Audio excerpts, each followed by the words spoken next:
말씀 보시겠습니다. 오늘 은혜 받으실 기록된 하나님의 말씀은 호세아서 2장 2절에서 13절까지 보겠습니다.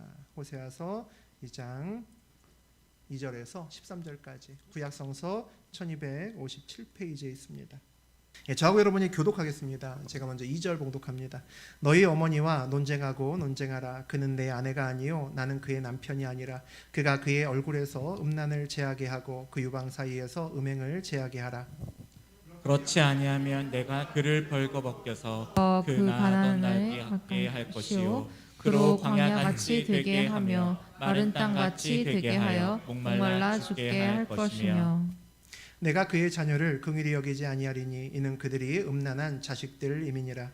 그들의 어머니는 음행하였고 그들을 임신했던 자는 부끄러운 일을 행하였나니 이는 그가 이르기를 나는 나를 사랑하는 자들을 따르리니 그들이 내 떡과 내 물과 내 양털과 내 삶과 내 기름과 내 술들을 내게 준다 하였음이라. 그러므로 내가 가시로 그 길을 막으며 담을 쌓아 그로 그 길을 찾지 못하게 하리니 그가 그 사랑하는 자를 따라갈지라도 미치지 못하며 그들을 찾을지라도 만나지 못할 것이라. 그제야 그가 이르기를 내가 본 남편에게로 돌아가리니 그때의 내 형편이 지금보다 나았음이라 하리라. 곡식과 새 포도주와 기름은 내가 그에게 준 것이요 그들이 바알을 위하여 쓴 은과 금도 내가 그에게 더하여 준 것이거늘 그가 알지 못하도다. 그러므로 내가 내 곡식을 그것이 익을 계절에 도로 찾으며 내가 내 새 포도주를 그것이 맛들 시기에 도로 찾으며 또 그들의 벌거벗은 몸을 가릴 내 양털과 내 삶을 빼앗으리라. 이제 내가 그 수치를 그 사랑하는 자의 눈앞에 드러내리니 그를 내 손에서 건져낼 사람이 없으리라. 내가 그의 모든 일학과 절기와 월삭과 안식일과 모든 명절을 폐하겠고 그가 전에 이르기를 이것은 나의 사랑하는 자들이 내게 준 값이라 하던 그 포도나무와 무화과 나무를 거칠게 하여 수풀이 되게 하며 들짐승에게 먹게 하리라. 그가 귀고리와 폐물로 장식하고 그가 사랑하는 자를 따라가서 나를 잊어버리고 향을 살라 바알들을 섬긴 시일대로 내가 그에게 벌을 주리라. 여호와의 말씀이니라. 하나님 말씀입니다. 아멘. 네, 우리 오늘은 호세아 2장 2절에서 우리 13절까지 함께 봤습니다. 그 내용 중심으로 우리 늘 깨어 있어야 한다. 늘 깨어 있어야 한다라는 제목으로 우리 함께 은혜 나누겠습니다. 여러분들이 전도를 너무 열심히 해서 그런 것 같습니다. 최근에 일들도 굉장히 많고 예배를 엄청나게 방해하는 대형교회도 아닌데 아마 많은 생명을 우리가 감당해야 돼서 이런 일들이 벌어지는 것 같습니다. 기쁨으로 여기시고 우리 얼굴 찡그리지도 말고 예배를 이렇게 드릴 수 있음에 기쁨으로 함께 예배 드리셨으면 좋겠습니다. 네, 우리 호세아서의 시작은 상당히 당황스러운 우리 환경으로 시작을 했습니다. 우리 하나님께서 호세아를 불러서 참 이상한 명령을 하셨죠. 음란한 여인과 결혼해서 음란한 자녀들을 낳아라. 참 말도 안 되는 그런 명령을 하였고 또 호세아는 이 말도 안 되는 명령에 또 순종하는 모습을 보입니다. 하나님께서 이렇게 호세아에게 이상한 명령을 하셨던 이유에 대해서 뭐라고 말씀하십니까? 이스라엘이 하나님을 떠나 우상을 섬겼기 때문이다. 그렇게 말씀을 하셨습니다. 첫 아들을 낳았죠. 이스라엘이라는 아들을 낳았습니다. 그 뜻은 모두 다 흩어서 이렇게 버리리라라는 그런 뜻이었습니다. 또 딸을 낳았는데 로루하마란 딸이었죠. 이제 내가 더 이상 너희를 긍휼히 여기지 않을 거야. 이제 너희는 지은 대로 전부 다 죄값을 치러야 돼. 그런 이름이었습니다. 마지막 아들을 낳았는데 로암미라고 아들을 이름을 하나님께서 지어주셨습니다. 너희는 더 이상 내 백성 아니야. 내 새끼들 아니야. 라고 그렇게 말씀을 하셨다는 거죠. 결국 이스라엘 백성들을 모두 다 흩으시고 더 이상 사랑하지도 않고 백성도 삼지 않을 거다. 청천벽력과 같은 하나님의 말씀의 시작으로 이루어진 것이 호세아서 1장이었습니다. 이 모든 이유가 그들이 온전히 서지 않고 우상들을 섬겼기 때문이죠.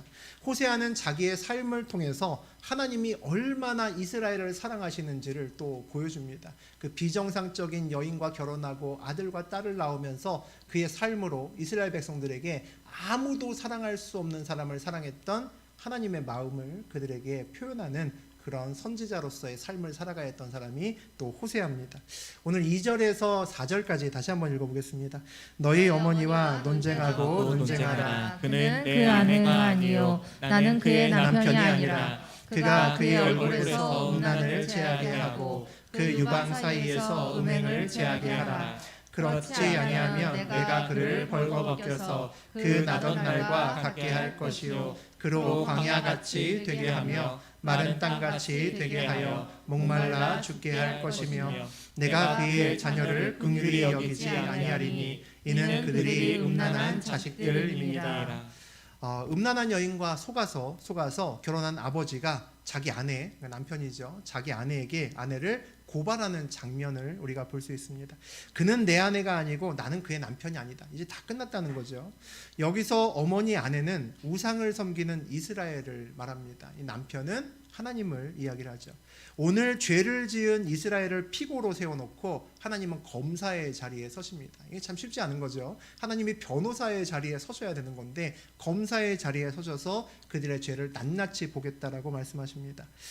그리고 이스라엘 백성들을 불러서 참관인으로 앉혔던 것 같습니다. 그래서 그들에게 너희 어머니와 함께 논쟁하라라고 이야기를 합니다. 그리고 음란을 제거하라라고 그렇게 또 명령을 하시죠. 그렇지 않으면 음란을 저지른 우상을 섬기는 사람들이 태어났던 날들처럼 다 벌거벗기고, 우리 태어날 때 전부 다 벌거벗고 태어났죠. 그 상태로 돌아간다는 겁니다. 그리고 광야같이 마른 땅같이 죽게 할 것이다. 그렇게 굉장히 끔찍한 이야기를 하십니다. 또 그의 자녀들을 긍휼히 여기지 않겠다는 것은 그 벌이 모두 다 자손대대로 넘어간다라는 그런 말입니다.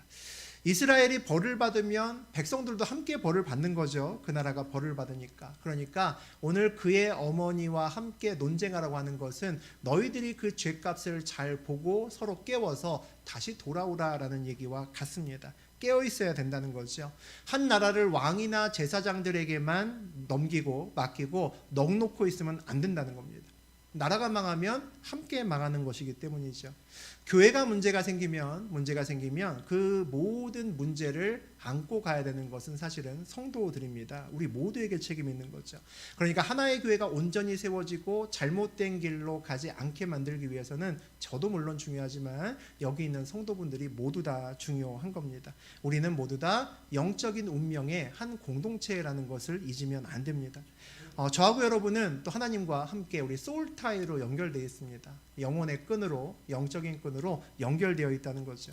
그러니까 내가 속한 공동체가 잘못되지 않도록 우리가 두 눈 부릅뜨고 영적인 파수꾼이 되어서 안쪽과 바깥쪽을 잘 살펴나가야 되는 그런 우리의 책임이 있습니다. 그러니까 서로를 위해서 기도해야 되고, 특히 목회자가 정말 바르게 설 수 있도록, 딴 생각하지 않을 수 있도록 여러분이 기도하셔야 됩니다. 내가 어떤 공동체에 속해 있느냐가 사실 굉장히 중요합니다. 미국의 굉장히 유명한 그 신학자 중에 레이놀드 리버라는 아주 유명한 학자가 있습니다. 그 학자가 어떤 얘기를 했냐면, 개인이 도덕적이고 아주 이타적이고 좋은 사람이죠. 좋은 사람이라 할지라도 그들이 모인 사회, 그러니까 좋은 사람들이 모여도 그 하나의 사회가 되면, 공동체가 되면 구조적으로 비도덕적이고 또 이기적으로 타락할 수밖에 없다라는 그런 이야기를 했습니다. 무슨 얘기냐면 그만큼 한 개인이 거룩하기도 힘든데 하나의 공동체가 거룩하기는 더욱더 힘들다, 이런 말입니다. 그리고 개개인들에게 도덕적으로 잘 살아야 된다, 거짓말하지 말아야 된다, 신앙적으로 이렇게 살아야 된다라는 것도 중요하지만 그보다 더 중요할 수 있는 것은 하나의 공동체 전체, 사회적인 구조를 잘 만들어야 모두가 다 진짜 거룩한 삶을 살 수 있다는 겁니다. 이게 우리의 사회에 적용하게 되면 굉장히 와닿는 이야기입니다. 옛날에는 우리 직장생활 옛날에 하셨던 분들 10년 정도 전쯤부터 아마 그랬을 겁니다. 공동체마다 이 술 문화가 굉장히 지저분하고 아주 심각했습니다. 모두 다 회식 자리에 가면 정말 회식 안 했으면 좋겠다, 이런 말을 하는 사람들도 많았고, 회식 한번 하면 부어라 마셔라고 정말 시작해서 그걸로 끝났습니다. 여직원들은 좀 일찍 돌려보내고 남자들은 집에도 못 가게 하고 막 2차, 3차 막 이렇게 계속 술을 퍼먹이는 거죠. 그런데 요즘은 그런 회사가 점점 줄어드는 것을 볼 수 있습니다. 회식도 저녁 때 안 하고 점심 때 좀 괜찮은 레스토랑 가서 그렇게 회식을 하는 경우도 많이 있고, 저녁 때 가도 2차, 3차 가지 말고 처음에 음식점을 좀 좋은 데로, 좀 호텔이나 이런 데 가서 거기서 그냥 같이 즐기면서 적절하게 먹고 즐기고 모두 다 집으로 돌아가는 그런 분위기로 많이 바뀌었습니다. 그러니까 억지로 술을 구하는 문화도, 권하는 문화도 지금은 별로 그렇게 많이 찾아볼 수 없습니다. 그러니까 옛날과는 달리 지금은 내가 술 먹지 말아야겠다 그러면 얼마든지 안 먹을 수 있습니다. 옛날에는 안 먹고 싶어도 억지로 먹였거든요. 야, 너만 왜 안 먹어? 그러고 상사가 막 이렇게 힘들게 하고 그랬는데 요즘은 그런 문화가 많이 사라진 것을 볼 수 있습니다. 안 싸워도 된다는 거죠. 그 이유는 사회 전반적으로 구조가 이제 바뀌어 나가기 때문입니다. 그래서 우리나라가 굉장히 많이 깨끗해졌죠. 여기저기 법들도 많이 제정되면서 많이 깨끗해졌습니다. 옛날에는 교통 위반하면은 슬쩍 10,000원씩 막 찔러주고 하면 범칙금 없는 걸로 하고 그냥 5만 원짜리, 5,000원짜리 끊어주고 넘어가고 그랬었습니다. 그런데 요즘에 어떤 범칙 문제가 생긴 다음에 교통 위반을 한 다음에 돈 찔러주면 난리 날 겁니다. 아마 더 큰 벌로 우리에게 올 수도 있을 겁니다. 사회가 구조적으로 깨끗해지면 개인이 그 안에서 거룩하게 살기가 점점 더 쉬워진다라는 것을 볼 수 있습니다. 옛날보다 지금이 죄 짓고 살지 않고 거룩하고 정직하게 살기 훨씬 더 좋은 사회다라는 것을 우리가 알 수 있죠.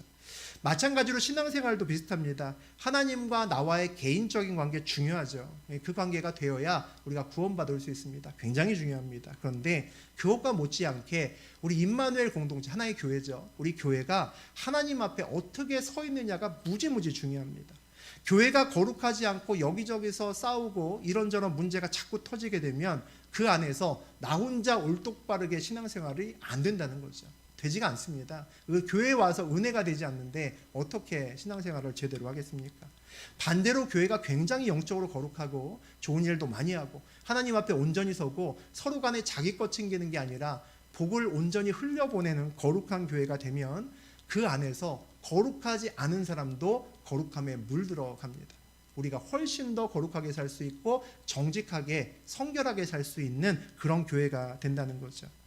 교회 안에서 교제하고 삶을 나누면서 우리 모두 다 그런 하나님 이야기를 하면서 살아야 됩니다. 힘들어도 하나님 말씀 붙들고 살았더니 야, 이런 은혜가 있더라. 이런 이야기로 교회가 풍성해져야 됩니다. 그래야 그런 이야기를 듣는 누군가가 굉장히 어떤 특별한 상황 속에서 유혹을 이길 수 없는 그런 환경에 있을 때 여러 사람들이 자기의 믿음의 이야기를 하는 것을 듣고 야, 나도 한번 해봐야겠다 라는 그런 마음을 갖게 된다는 거죠. 유혹을 이길 수 있는 믿음의 힘을 실어줄 수 있는 사람이 물론 설교를 통해서도 할 수 있지만 우리 각각의 삶의 자리에서 삶의 이야기로 서로를 이렇게 독려해 나가셔야 됩니다. 그러니까 영적으로 내가 정말 건강한 교회에 내가 등록되어 있고 거기를 다니면 정말 우리의 인생을 바르게 살 수 있는 뚝심이 생깁니다. 그 믿음의 힘이 교회로부터 주어집니다. 그러니까 임마누엘 교회가 그런 정말 거룩하고 성령 충만한 교회가 될 수 있도록 여러분이 개인 기도할 때마다 교회를 위해서 기도해 주셔야 됩니다. 우리가 그런 교회 만들기 위해서 영적인 파수꾼이 되어서 우리 나름의 각각의 자리에서 그런 역할들을 잘 수행할 때 우리 교회가 그런 교회로 점점 더 만들어져 갈 겁니다. 하나님께서 제일 싫어하시는 것은 아마 우상 숭배일 겁니다. 우리 10계명을 봐도 제1계명이 뭡니까? 나 외에는 다른 신을 섬기지 말라고, 그 다음이 우상에게 절하지 말라는 겁니다. 그러니까 가장 중요한 계명이 제일 앞쪽에 있으니까 하나님이 진짜 싫어하는 것은 우상을 섬기고 절하는 거죠. 그런데 사실 10계명은 하나님을 위한 계명이 아니죠. 하나님을 위한 계명 아닙니다. 하나님 10계명 없어도 아무 문제 없습니다. 10계명을 주시고 율법을 주신 이유는 저하고 여러분 때문입니다. 하나님은 우리가 모두 다 하나의 공동체로 함께 은혜 받고 또 함께 구원받기를 원하고 진짜 잘 살기를 원하기 때문에 우리에게 계명을 주시고 율법을 주시고 인도하에 가시는 겁니다. 인간의 죄로 타락한 이 세상을 온전히 정말 천국으로 만들고 싶어 하시는 것이 바로 하나님이시라는 거죠. 우리 구원의 가장 큰 걸림돌이 뭡니까? 그게 바로 우상이라는 겁니다. 우상은 내가 정말 하나님 말고 더 좋아하는 것들이죠. 그게 다 우상입니다. 우상은 우리의 시선을 빼앗아 버립니다. 내가 정말 좋아하는 게 마음속에 생기면 그것이 하나님을 가립니다. 그것 때문에 하나님이 잘 보이지 않습니다. 야, 뭔가 있는데 하나님이 뭔가 있는 것 같아 라는 생각이 슬쩍 들다가도 내가 정말 좋아하는 게 보이면 그거 보느냐고 정신이 없기 때문에 하나님이 나에게 이야기를 해도 못 듣고 하나님이 나를 이끌고 가시는 그 손길도 잘 느끼지 못합니다. 우상이나 악한 영도 기적을 만듭니다. 교회 밖에서도 큰 병에서 낫는 기적은 여전히 나타나고 어려웠던 사람이 갑자기 큰 돈을 만지는 그런 일도 역시 우리 주변에 벌어집니다. 그런데 놀라운 그 우상의 기적은 우리의 시선을 바꿔놓지는 않습니다. 그 놀라운 기적을 맛본 기독교 바깥쪽에 있는 사람은 어떻게 행동을 합니까? 야, 돈을 많이 벌면 돈에 대해서 만족하고 건강을 많이 얻으면 기적적으로 다시 살아나면 내 삶에 대해서 더 집착합니다. 그래서 내가 정말 이 땅에 있는 삶을 정말 조금이라도 더 누리고 조금이라도 더 잘 살아야겠다라고 집중합니다. 그런데 놀랍게 하나님의 기적은 동일하게 우리가 병에 낫고 동일하게 재정적인 어려움에 있다가 큰 돈을 만지게 되면 우리의 시선을 땅에 고정된 시선을 하늘로 옮겨줍니다. 이게 참 놀라운 일입니다. 영적인 눈을 열어준다는 거죠. 우리의 시선을 다른 곳을 보게끔 만들어줍니다. 영적인 눈을 떠서 진짜 이 사건의 뒤에 누가 있는지를 볼 수 있게 만들어준다는 거죠. 그래서 예수의 제자들이 예수님을 만나고 나서 물고기도 배도 그냥 내버려 두고 예수님을 따라갔던 사건들을 우리가 봅니다. 베드로가 예수님 때문에 물고기를 가득 잡았거든요. 배 한가득 잡았습니다. 그리고 물고기들을 세보기도 했습니다. 153마리나 되는 겁니다. 그렇게 다 세봤죠. 그런데도 물고기를 버리고 예수를 따라 나설 수 있었습니다. 왜 그랬죠? 물고기에 초점을 맞추고 있었는데 그 기적을 보고 나니까 그 기적을 일으킨 예수님이 눈 안에 들어오는 겁니다. 눈이 물고기에 초점을 맞추고 있었던 눈이 예수님께 초점을 맞추는 눈으로 바뀌었다는 거죠. 영안이 열렸다는 겁니다. 그러니까 그렇게 좋아하는 물고기 내버려 두고 갈 수 있는 거죠. 그렇게 좋아하는 돈을 두고 그냥 갈 수 있다는 겁니다. 베드로가 뭘로 바뀌었습니까? 물고기를 잡는 인생길에서 사람을 낚는 사람으로 바뀌었습니다. 저하고 여러분이 그렇게 바뀌어야 된다는 거죠. 우리의 인생길이 목적이 바뀌어야 됩니다. 여러분이 가지고 있는 많은 돈과 그리고 성공에 대한 갈망은 전부 다 그 목적을 달성하기 위한 수단입니다. 전부 바뀌셔야 된다는 거죠. 하나님을 떠나 썩어질 것을 바라보는 사람들에게 오늘 뭐라고 얘기를 하냐면 광야같이 되게 하며 마른 땅같이 되게 하여 목말라 죽게 할 것이며 라고 되어 있습니다. 땅을 바라보고 사는 사람은 절대 소망이 있을 수 없습니다. 절대 있을 수 없죠. 며칠 전에 기사를 보니까 중국이 굉장히 부자였던 것 같습니다. 자기 아내가 죽을 병에 걸리니까 큰 돈을 집어넣어서 냉동인간을 만들었더라고요. 아마 2060몇 년도인가 그때쯤 녹일 예정이랍니다. 지금은 아마 제가 알기로는 얼릴 수는 있어도 녹일 수 있는 기술은 없다라고 알고 있습니다. 근데 사실은 제대로 얼렸는지도 그때 가봐야 아는 겁니다. 사실 죽을 수 있는 확률이 더욱더 높은데 어차피 그냥 있어도 죽으니까 냉동해서 살자라는 거죠. 60년 후에 진짜로 그 사람이 살아날 수 있을까도 의문이지만 거기에 모든 이 땅의 모든 복을 걸고 사는 사람들은 결국 마지막에는 이해할 수 없는 이상한 그런 선택을 하는 겁니다. 썩어 돌아갈 것들을, 썩어 없어질 것들을 집중하게 되면 우울증에 걸립니다. 쉽지 않죠.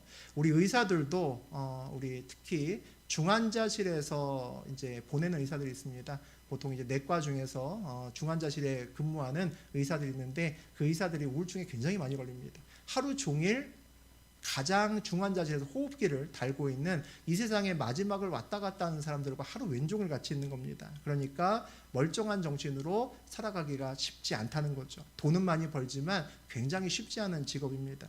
소망을 하늘에 두어야 살맛이 납니다. 하나님의 영광을 봐야 우리가 정말 살만하는 인생길을 걸을 수 있죠. 그곳에 생명이 있기 때문입니다. 썩어질 곳이 아니라 하늘을 보고 살아가는 저하고 여러분 되셔야겠습니다. 우리 5절 같이 한번 읽어보죠. 그들의 어머니는 음행하였고 그들을 임신했던 자는 부끄러운 일을 행하였나니 이는 그가 이르기를 나는 나를 사랑하는 자들을 따르리니 그들이 내 떡과 내 물과 내 양털과 내 삶과 내 기름과 내 술들을 내게 준다 하였습니다. 음행을 하고 또 임신을 했던 그 여인이 나는 남편이 아니라 내 사랑에 사는 바람핀 그 사람을 따라간다라고 결심을 합니다. 이 정상이 아닌 거죠. 하나님이 아니라 우상을 따라가겠다라고 이야기를 하는 겁니다. 왜 그러냐라고 봤더니 나와 있죠. 내 떡과 내 물과 내 양털, 내 기름을, 내 술을 그가 주었기 때문이다. 우상이 주었기 때문에 난 글로 간다라고 이야기를 합니다. 교회를 다녀도 참 진리를 정말 깨닫고 경험하지 못하면, 하나님을 정말 만나지 못하면, 늘 영적으로 깨어있지 않으면 떡과 기름에 마음이 팔려갑니다. 쉽지 않아지죠. 그러면 보이는 떡과 기름을 늘 따라가는 인생길이 될 수밖에 없습니다. 언제나 하나님을 내가 붙들고 있는 것 같지만 결정적인 순간에 둘 중에 하나 붙들라 그러면 당장 필요한 돈과 다른 것을 붙드는 경우를 굉장히 많이 봅니다. 돈과 힘을 싫어하는 사람은 없죠. 돈 싫어하시는 분 없을 겁니다. 돈을 돌같이 보시는 분도 없을 겁니다. 그죠? 돈은 돈이고 돌은 돌이죠. 전부 다 성공하고 싶어하고 넉넉하게 살았으면 좋겠다라고 생각합니다. 우리는 인생을 살면서 돈을 진짜 돌같이 보며 살라라고 그렇게 외치는 종교가 아닙니다. 우리는 아주 금욕주의로 살면서 모든 것을 다 버리고 정말 옷 한 벌만 가지고 내가 하루 세 끼만 먹을 수 있는 돈 10,000원만 가지고 오늘 하루 살아낼 거야, 이렇게 사는 종교는 아닙니다. 우리는 돈을 좋아합니다. 성공하고 싶어합니다. 그런데 뭡니까? 그것보다 하나님을 더 사랑하는 종교입니다. 내가 사랑하는 모든 것들보다 하나님을 가장 사랑합니다라고 고백할 수 있는 종교가 바로 기독교입니다. 그래서 우리는 하나님 때문에 돈을 좀 잃어도 괜찮고, 하나님 때문에 세상에서 좀 덜 성공해도 괜찮습니다라고 고백할 수 있는 그런 사람들로 모였습니다. 하나님께서 광야 생활을 끝내고 가나안 땅으로 모든 백성들을 인도하셨죠. 광야 생활할 동안에는 하나님께서 매일같이 만나를 먹이셨습니다. 만나의 은혜가 있었죠. 가나안 땅으로 들어가는, 우리 적과 꿀이 흐르는 가나안 땅으로 들어간 다음에는 이른 비와 늦은 비의 은혜가 있었습니다. 때마다 비를 주셔서 농작물들이 잘 자랄 수 있도록 만들어 주셨죠. 처음에 만나가 광야에서 내렸을 때 백성들은 하나님을 믿지 않았습니다. 처음에 만나가 내렸을 때, 야, 내일은 안 내리면 어떡해. 그러니까 하나님이 모아봐야 소용없다고 하는데도 몰래 남들 쳐다보다가 만나를 더 거두어서 집집마다 다 보관했습니다. 내일 안 내리면 모르니까 잘 쌓아뒀다가 내일도 먹고 혹시 모레도 먹을 수 있으면 더 좋지, 그러고 쌓아놨다는 거죠. 그런데 다음날 모두 다 썩어버립니다. 그것을 40년 동안 반복하죠. 뭘 알았을까요? 미래를 내가 준비하는 것이 아니라 하나님이 준비하는 거구나. 내일은 내가 준비하는 것이 아니라 하나님이 준비하지 않으면 안 되는 거구나. 그거 깨달았을 겁니다. 어떤 사람은 3일 만에 그만뒀을 거고, 어떤 사람은 한 달, 2달 동안 계속 모았다가 썩었던 그런 과정을 반복했을지도 모릅니다. 가나안에서 농사를 지으려면 이른 비와 늦은 비가 필수죠. 하나님을 못 믿는 사람은 어떻게 할까요? 구덩이를 파겠죠. 물 웅덩이를 팔 겁니다. 그래서 거기에 물을 채워놔야 이제 마음이 좀 편안하죠. 그런데 오늘과 같은 현대는 물구덩이를 크게 파서 농사에 좀 많이 이용할 수도 있겠지만, 그래도 비가 안 오면 농사 안 됩니다. 요즘에도. 근데 옛날에는 말할 것도 없죠. 구덩이 파야 얼마나 파겠습니까? 진짜 벼룩에 간을 내먹는 정도밖에 팔 수 없을 겁니다. 결국 어떤 웅덩이로도 그들의 진짜 갈증을 해소할 방법은 없다는 거죠. 그런데 믿음이 없으면 평생을 구덩이를 파다가 끝납니다. 평생을 떡과 기름에 끌려가는 인생길을 살 수밖에 없다는 겁니다. 믿음이 없는 인생길은 결국 어떤 인생길이 됩니까? 터진 웅덩이의 인생길이 되는 겁니다. 채우고 터지고 채우고 터지고를 반복하면서 믿음 없는 길을 걸어갈 수밖에 없습니다. 누구나 여기에서 자유롭기는 아마 쉽지 않을 겁니다. 저도 마찬가지입니다. 오늘 내가 믿음이 있다고 안심할 수도 없다는 거죠. 그래서 우리는 서로 기도하고 삶을 나누고 하나의 공동체에서 서로 간에 서로의 믿음의 자양분이 돼야 됩니다. 늘 깨어 있어서 나도 살피고 내 주변도 같이 살펴봐 주셔야 된다는 거죠. 누군가 엉뚱한 짓을 하고 있으면 어떤 청년이나 집사님, 권사님에게 가서 그러시면 안 됩니다라고 믿음의 권면을 하실 수 있어야 됩니다. 서로 간에 알람이 되셔야 된다는 거죠. 우리 6절과 7절 보겠습니다. 그러므로 내가 가시로 그 길을 막으며 담을 쌓아 그로 그 길을 찾지 못하게 하리니 그가 그 사랑하는 자를 따라갈지라도 미치지 못하며 그들을 찾을지라도 만나지 못할 것이라. 그제야 그가 이르기를 내가 본 남편에게로 돌아가리니 그때에 내 형편이 지금보다 나았음이라 하리라. 우상을 따라가고 떡을 쫓아 살아가는 그의 백성들에게 하나님의 반응이 어떻습니까?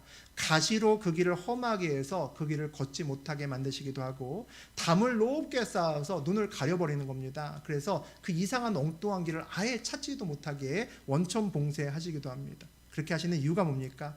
자기가 정말 좋아했던 우상을 따라갈 수도 만날 수도 없어서 완전히 포기해요. 야, 이거 방법이 없구나, 끝났구나, 완전히 포기한 후에야 누가 생각납니까? 원래 남편이 생각나기 때문입니다. 내가 어디서부터 왔는지 돌아보게 된다는 거죠. 아마 이 자리에도 그 고백까지 하고 아마 이 자리에 앉아 계신 분들도 있을지 모르겠습니다. 만약에 하나님을 만나기 전에 우리가 좋아했던 그 일, 그게 뭐 돈일 수도 있고 성공일 수도 있고 다른 일일 수도 있지만 그게 내 뜻대로 참 잘 풀렸으면 이 자리에 몇 명이나 앉아 있을까라는 생각이 듭니다. 이 밤에 또 온라인으로 이렇게 예배를 몇 명이나 드릴까라는 생각도 듭니다. 아마 엉뚱한 곳에 앉아서 지금도 즐기고 있지 않을까라는 생각도 듭니다.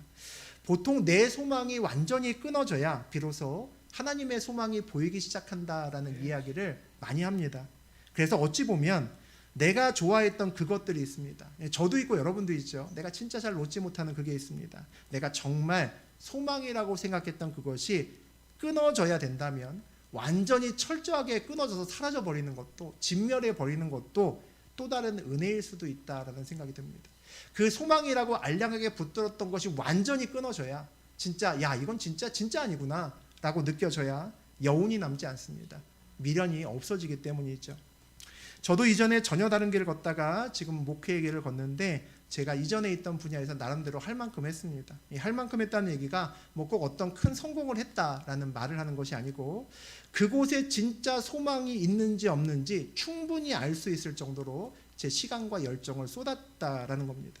그리고 나서 느꼈던 것은 나에게 이것이 참 소망이 될 수는 없다는 건 분명했습니다. 근데 그게 기독교라는 것은 몰랐습니다. 일단 이건 아니다라는 것을 알았기 때문에 이것을 계속하면 내가 안 되겠구나라는 것은 분명했습니다. 그리고 나니까 방향전환이 정말 진리가 어디 있다는 걸 알았을 때 방향전환은 훨씬 더 쉬웠습니다. 왜냐하면 내가 갖고 있는 이것, 내가 원래 했던 이곳에 참 소망이 없으니까 계속하면 안 되는 거잖아요. 그러니까 진리가 다른 곳에 있을 때 나하고 거리가 멀어 보여도 방향을 잡고 그곳으로 걸어갈 수 있었습니다.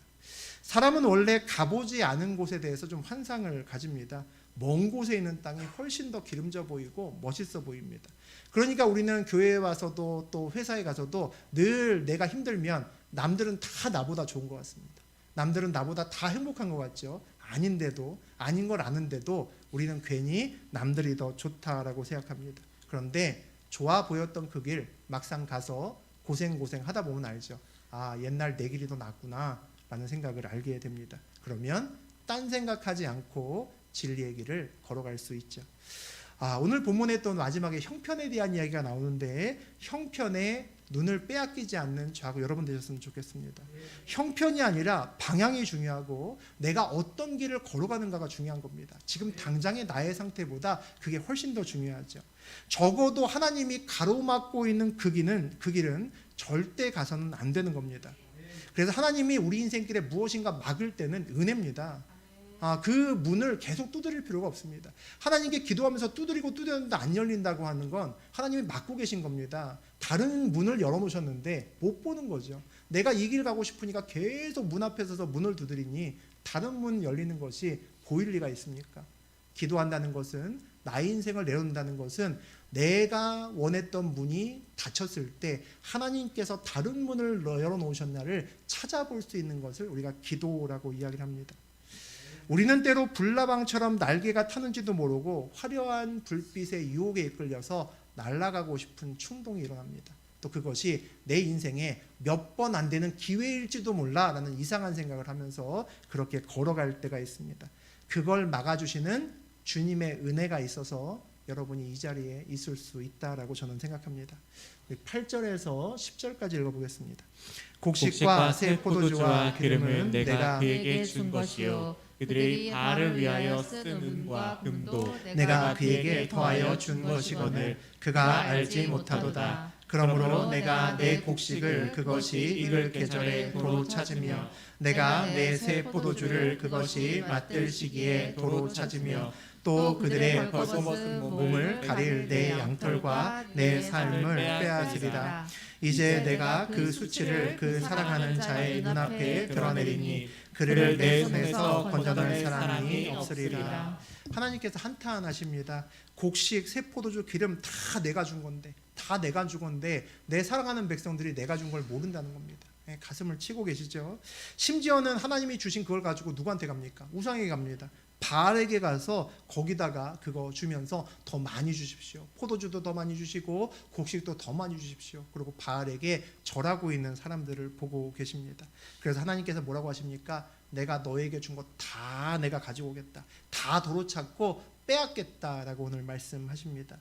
하나님께서 주신 것을 모르고 주신지도 모르고 엉뚱한 곳에 가서 있는 그들에게 그들을 모두를 회수하실 거라고 말씀하십니다. 하나님은 오래 참아주시죠. 우리 하나님 참 오래 참아주십니다. 그래서 우리가 이 자리에 사실 있는 거죠. 우리 옛날에 얼마나 못된 짓 많이 했습니까? 그리고 사실은 저도 그렇지만 하나님 그 믿으라고 하는 사람들에게 얼마나 가슴에 그 못이 박히게 얘기했습니까? 사실은 우리가 요즘에 전도하면서 좀 가슴 아픈 일을 겪는 사람들이 좀 있는데 사실은 어떻게 보면 우리가 복음의 진빚을 사실은 갚는다라고도 볼 수 있습니다. 하나님께서 하지만 이렇게 기다려주시긴 하지만 끝없이 기다려주시는 것은 아닙니다. 무한정 기다려주시진 않죠. 우리를 구원하시기 위해서 계속 구원의 길을 열어주시고 기회를 주시지만 구원의 길을 걷지 않았던 사람을 구원하시지는 않습니다. 그러니까 늦지 않을 때 여전히 기회가 있고 길이 열려 있는 것이 우리에게 은혜이고 또 기쁨입니다. 그때 걷기 시작해야 된다는 거죠. 내가 가진 모든 것이 하나님이 주신 겁니다 라고 정말 고백하는 것은 우리의 인생길에서 정말 중요한 것 같습니다. 특히 이 물질 세계의 이 굉장히 강한 힘에 이끌려가는 이 세상에서 살아가면서 하나님 내가 갖고 있는 거 전부 이거 하나님이 나한테 주신 거 압니다. 정말 그 고백을 할 수 있어야 된다고 생각합니다. 이게 청직이다라고도 부르죠. 하나님께서 나에게 주신 것은 저에게 맡기신 겁니다 라는 겁니다. 그래야 떡과 기름에 집착하지 않을 수 있습니다. 그리고 하나님께서 주신 겁니다라고 고백해야 필요하면 하나님 더 주세요 할 수 있는 겁니다. 그렇잖아요. 하나님 이거 내가 맡고 있는 건데 하나님 일하다 보니까 부족하니까 하나님 좀 더 주세요 라고 우리가 기도할 수 있는 겁니다. 믿음으로 구하고 필요한 만큼 더 받았으면 되는 거죠. 그러면 뭐 하지 않겠습니까? 그거에 대한 확신이 있으면 내가 따로 구덩이 파지 않습니다. 내가 애써서 쓸데없는 구덩이 파서 거기에 만나 쌓아두고 물 잘 이렇게 보관하려고 구덩이 쌓아두지 않아도 됩니다. 내 뜻대로 파는 구덩이가 결국은 터진 웅덩이다라는 것을 알기 때문에 그와 같은 짓을 할 필요 없다는 거죠. 11절 보겠습니다. 내가 그의 모든 희락과 절기와 월삭과 안식일과 모든 명절을 폐하겠고, 절기와 월삭과 안식일은 하나님과 나와의 뭡니까? 기념일입니다. 기념일이죠. 남친과 여친이 사귈 때 서로의 생일 챙기죠. 우리 만난 지 오늘이 뭐 짧게는 100일이야, 200일, 300일, 500일, 1000일, 뭐 이상한 일 다 이렇게 챙겨갑니다. 서로 사랑하니까 그 일들이 다 의미가 있죠. 하지만 마음이 안 맞아서 헤어지면 이제 아무 의미가 없습니다. 헤어진 지 날수 된 사람은 별로 없죠. 처음에 속상하니까 한 며칠은 새겠지만 100일, 200일 챙기는 사람도 없습니다. 헤어지면 그 사람과의 그 이후의 날들은 별로 의미가 없습니다. 우리가 그리스도인이기 때문에 부활절이 큰 의미가 있는 것이고 얼마 후에 다가올 성탄절이 정말 기쁜 겁니다. 교회를 안 다니면 성탄절은 그냥 크리스마스고 공휴일이죠. 뭐 그 이상의 의미가 뭐가 있겠습니까? 성탄절 날 예수님을 왜 기다립니까? 산타를 기다려야지. 맞잖아요. 우리가 그리스도인이 아니면 성탄절의 의미는 완전히 달라집니다. 기념일을 폐하시겠다는 얘기는 관계를 끊으시겠다는 겁니다. 우리 12절, 13절 읽어봅니다. 그가 전에 이르기를 이것은 나의 사랑하는 자들이 내게 준값이라 하던 그 포도나무와 무화과나무를 거칠게 하여 수풀이 되게 하며 들짐승들에게 먹게 하리라. 그가 귀고리와 해물로 장식하고 그가 사랑하는 자를 따라가서 나를 잊어버리고 향을 살라 바알들을 섬기실 대로 내가 그에게 벌을 주리라. 여호와의 말씀이니라. 사랑하는 우상이 줬다고 착각하는 하나님이 준 건데 그 포도나무, 무화과나무 전부 다 하나님이 다 망쳐버리겠다라고 말씀하십니다. 수풀이 되게 해서 들짐승들이나 먹게 한다는 거죠. 너 이제 더 이상 네가 네 입으로 그 열매를 먹을 수 없을 거다라고 말씀하십니다. 백성들이 바알을 위해서 꾸미고 우상을 위해서 꾸미고 우상을 사랑하고 바알을 섬긴 그 시간들을 하나님이 세고 있다는 겁니다. 네가 얼마나 그랬나 내가 다 세고 있다는 거죠. 그리고 그만큼 그 시간만큼 내가 너에게 벌 줄 거야 라고 얘기하십니다. 왠지 모르게 이 마지막 구절들을 12절 13절 보니까 감정이 실려 보이죠. 야, 하나님 뒤끝 장렬이다라는 생각이 듭니다. 왜 그럴까요? 백성들을 사랑하기 때문이죠. 사랑하기 때문에 이렇게 하시는 겁니다. 뭐라고 그렇게 기다려주시고 뭐라고 그의 앞길을 일부러 막으시고 잘못된 길 보지 못할까 담을 높이시고 그렇게 하시겠습니까? 그럼에도 불구하고 세니까 너무 화가 나서 내가 너 바알에게 얼마나 내가 그렇게 나 말고 엉뚱한 곳에 내가 절하고 네가 가는지 내가 시간도 셀 거다. 내가 그동안 그 시간 다 세서 너에게 그대로 갚아줄 거다. 사실 저 말씀 하실 필요도 없죠. 그만큼 사랑하시기 때문입니다. 오늘 함께 나눈 내용들은 우리 하나님의 훈계입니다. 너희들 이렇게 살면 안 된다. 너희 정말 이렇게 살면 안 된다. 엉뚱한 곳에 절하고 엉뚱한 곳에 끌려가면 안 된다라는 겁니다. 쾌락을 쫓아가면 안 되고 음란함을 제거해야 된다. 거룩하게 살아야 된다. 반복해서 말씀하십니다. 떡과 기름에 집중하고 가면 그것을 준 나를 너희들이 못 본다. 결국 망하는 거다라는 거죠. 근데 그 많은 훈계 안에 여전히 하나님의 사랑이 함께 있음을 우리가 볼 수 있습니다. 때로는 잘못된 길을 가는데 막 가시로 막으셨잖아요.